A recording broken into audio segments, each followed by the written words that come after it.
If you're looking to monetize off the platform, but leveraging the platform, I would say building and scaling an email list would be my biggest recommendation, because within an email list, that's where you can really start to funnel your followers off the platform and monetize it. Creating a really strong digital footprint, but by leveraging social media, because that's just the day and age that we are today. Yeah, that's where we are at. Well, here at Virtudesk, we leverage social media by sharing content to our target audience that we know they find valuable. Like we talk about virtual assistants, work-life balance, successful entrepreneurship. Community building is such a huge part of social media.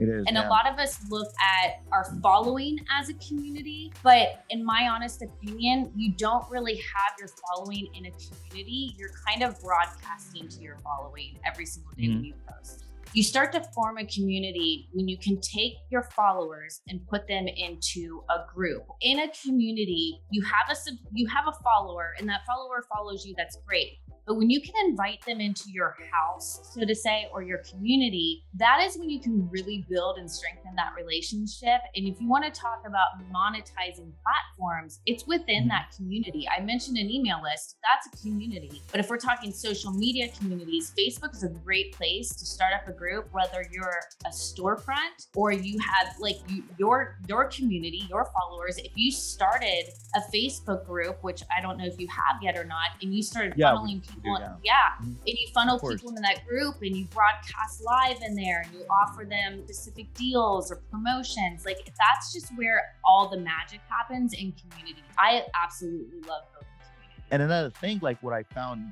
very valuable for us as the business owner, in that community, if there's a concern, somebody addresses that concern, we can jump on that and basically, rectify it or resolve any issues. Community retention is what we're talking about. Yes, exactly. So, you got it. Yeah. Consistency is key, but that's with anything on social media, you have to be showing up all the time. I think another important thing is asking the community what they want to hear about. Like, what is it that they're expecting to be a part of this community? What do they want? Because if you give them what they want, then they're going to stay there. Add a lot of value on a consistent basis. But number two, I've incentivized my community a lot. I have run challenges or giveaways to grow my community and encourage those communities or the community members within the community to invite their outside friends and their family and their follower. And based on who they bring in and the amount of people that they bring in, I reward them for that. I reward them for helping me grow the community and make a wider impact.